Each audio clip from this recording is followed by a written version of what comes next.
समीताने तू इंदू चंद्रकांत मी स्वर्णदी रूप त्वत्पादा आदरे दासहानमी. இந்த ஓவியில் ஸ்ரீ தாஸ்கனு மகாராஜ் அவர்கள் பாபாவிடம் நீர் பசு, நான் பச்சிலம் கன்று, நீர் சந்திரன், நான் சந்திரகாந்தக்கல், தங்கள் திருப்பாதங்கள் பாவம் போக்கும் கங்கை நதியின் மறு வடிவமே அன்றோ, அவற்றில் என் சிரம் சேர்த்து அடியேன் தாஸ்கனு பக்தியோடு வணங்குகிறேன் என்று பிரார்த்திக்கின்றார். இதுவும் பிரார்த்தனாஷ்டகத்தினுடைய ஒரு பகுதியாக இடம்பெற்றுள்ளது. இங்கு நீர் பசு, நான் பச்சிலம் கன்று என்று குறிப்பிடும்போது, அதேபோல நீர் சந்திரன், நான் சந்திரகாந்த கல் என்றும் குறிப்பிடுகின்றார். அதாவது சந்திரகாந்த கல்லுக்கு சந்திரனின்றி தனியாக எந்த சிறப்பும் கிடையாது.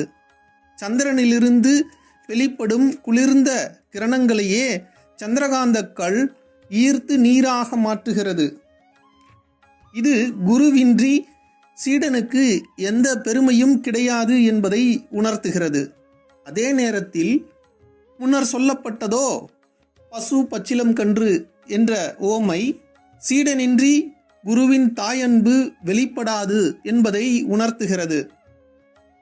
அது பசுவினுடைய மடியில் பால் நிரம்பி கனத்து சொரிய தயாராக இருந்தாலும் கூட பசுவிற்கு தன் கன்றை எதிரில் காணாமல் பாலை சுரக்கும் தூண்டுதல் பிறக்காது.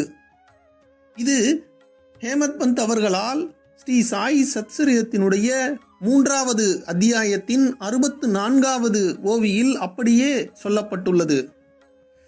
அந்த ஓவியானது ஓட்டி துடும்ப லாகலி ஓட்டி வாசரா வீணே பான்ஹா ந சோடி ஹேதோ தேனு தே உபஜ கோடி தைசீச்ச ஆவடி சாயிஞ்சி என்று இதே கருத்தை ஹேமத் பந்த் அவர்களும் குறிப்பிடுகின்றார்.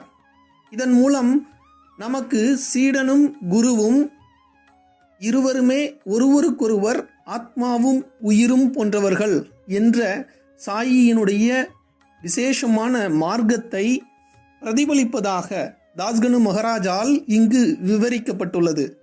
ஏனெனில் பொதுவாக குரு சீடனை காட்டிலும் உயர்வானவர் என்ற எண்ணம் மனோபாவம் மேலோங்கி காணப்படும். ஆனால் உண்மையில் குருவும் சீடனும் ஆத்மாவும் உயிரும் போன்றவர்கள் என்ற கருத்து சாயி மார்க்கத்தினுடைய அடிநாதமாக அமைந்துள்ளது.